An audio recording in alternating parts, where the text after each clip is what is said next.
Hey y'all, I am Laura, and today I am very unapologetically Laura. No catchy intro today. I'm just not feeling it. As creative sparks go, it's just not there right now. I wrote a letter to a nasty little bedfellow who's been plaguing me a lot lately, who it is clear to me now needs to be eradicated. There's no better way for me to remove this toxic influence from my life than to write it a letter. Trust me, this is not a love letter. And trigger warning, if you don't like or are unable to listen to stories dealing with mental health, please skip this one. I don't go very deep or heavy, and I do end on a positive note. But I know that this video will not be right for everyone, and I'm okay if you choose not to watch. This video is going to be about ending a dysfunctional relationship with my anxiety. I'm going to read the letter that I wrote this morning. Dear anxiety, I don't need you right now. I have things in my life that I am trying to figure out, and you are nothing but an inconvenient distraction. When I think about work and what I want to do, you make me sick to my stomach. When I think about my channel and what I want to do, you make me sick to my stomach. And when I think about my relationships and what I want to do, you make me sick to my stomach. You make eating hard, sleeping impossible, and prevent me from focusing on the things that I need to focus on. Rather than thinking about my goals or focusing on my writing, I am worried over whether or not I should do this or say that. My mind turns dizzying backflips. It swirls with words, pessimistic possibilities, and negative self-talk. If you don't say the right thing to your friend who is hurting right now, he could become worse off. If you push him too hard, you'll lose his friendship. If you pass up this opportunity, you will not be as successful as you could be. If you take the promotion, you are pushing your goals even further down the road, just so you can collect another achievement. You will never be a successful author if you can't just focus and write. You are focusing on things like your channel and the guard, when you should be focusing on your writing. If you don't put time and energy into your channel right now, it is not going to grow. You are afraid of success, and you always find a way to dodge it.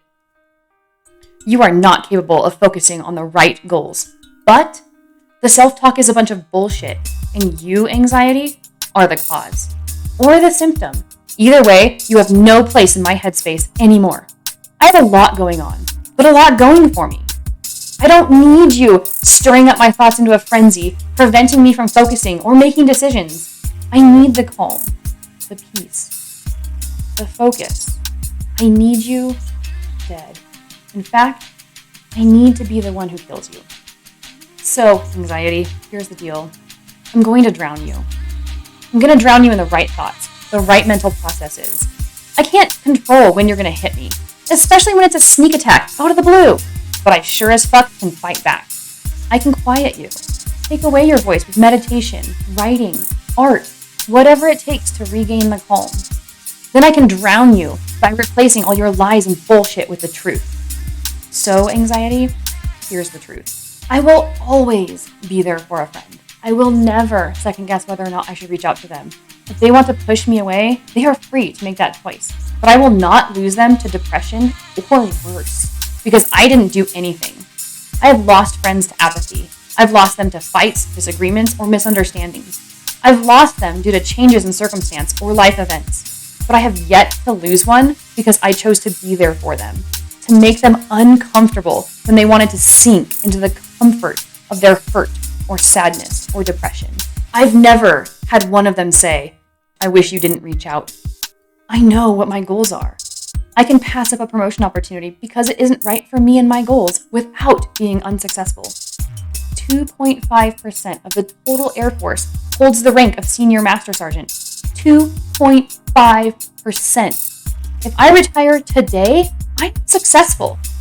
If I choose promotion, I will only do so for the right reasons, and not because it will shrink that percentage down.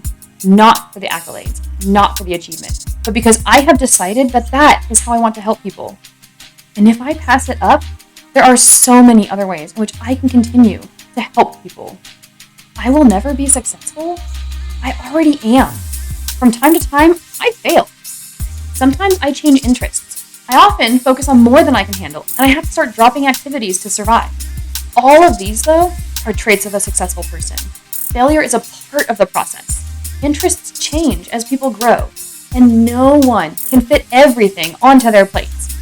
Successes are fewer, and they come amidst all of the slips and the falls, but only when I get back up and press on. I do focus on passions in the moment. That is part of who I am as a creative person. And it's okay. One day I may need to get writing done, but I end up dancing or singing or painting. Maybe I should have done housework, but I went for a hike or a bike ride or a swim. I stopped writing to go back to school, where I wrote the fuck out of paper after paper after paper. If that's not practice, I don't know what is.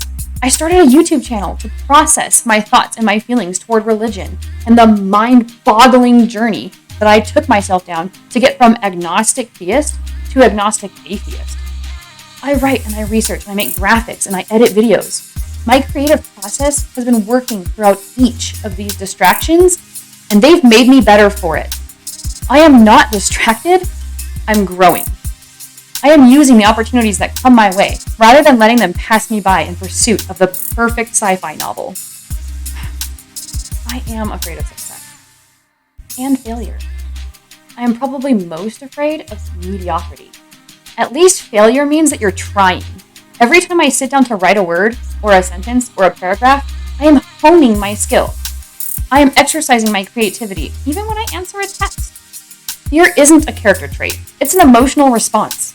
Much like you, anxiety, only it has a much better place.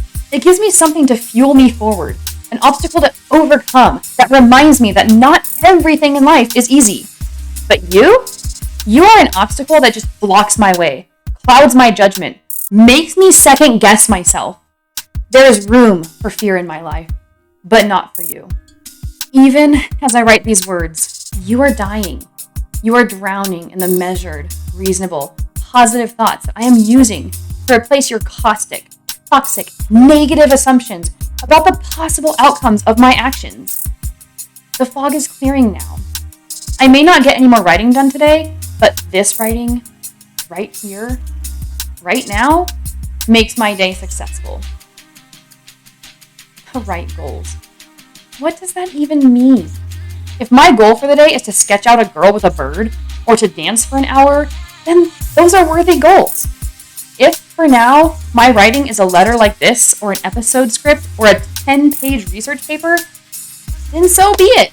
The stories are still there. I am still making progress. And in the meantime, success comes in many forms and flavors, so I will take successes as they come. So, as you can see, anxiety, things are not as bad as you make them seem. Things are hard. Things are confusing. I am not always going to make the right choice about my career or a short or long-term goal. I am not always going to say the right thing to a friend or give them exactly what they need. But it has yet to destroy me. Even when I fail, I learn something valuable that I can take with me. You are dead now. The fog is lifted and my mind is clear. Like a phoenix, I know you will resurrect yourself eventually. You will hit again and again and again.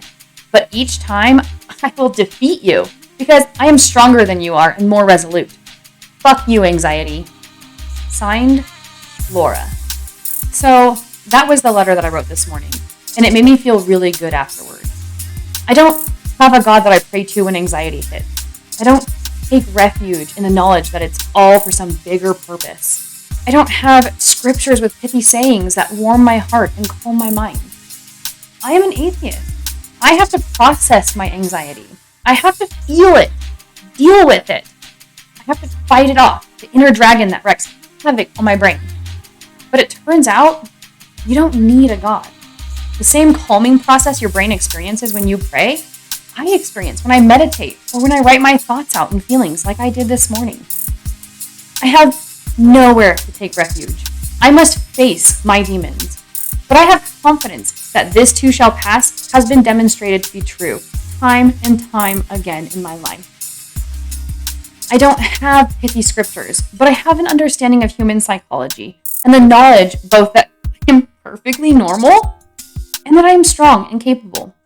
I have resources. I have family and friends. But most importantly, I have myself. Sometimes that's all that we get. The more that I convince myself that I am not what my anxiety tells me I am, the stronger I become. I don't have to listen to the lies that anxiety tells me, but I also don't have to listen to the lie that we are not strong enough to get through something like this without the help of a God. We all have problems. We all have our own ways of handling those problems. For some people, it is using faith in a God, but it doesn't have to be. The same coping mechanisms that are used in various religious rituals and practices can be used in the secular world too. What's more, we don't always need coping mechanisms. Sometimes what we need are the tools to face and overcome our internal struggles. And that is where religion cannot help. Only by doing the hard work, with or without faith in a deity, can we get past whatever is plaguing us.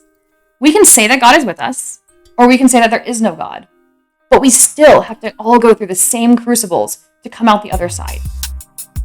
So, if you are like me, or like others who are struggling with different demons and dragons, I hope this message resonates with you. I want you to know that you are not alone. I want you to know that I know it's tough. I can't promise that what you're going through is something that can be solved with no more than a little resolve. But I can tell you, I've been through a lot worse than just this anxiety, and I'm still here. That is all I have for today. If you would like to, please like and subscribe. If you have anything to add to the discussion on anxiety or mental health in general, please leave it in the comment section below. Let's talk about this shit, people. Until next time, take care of yourself. Bye.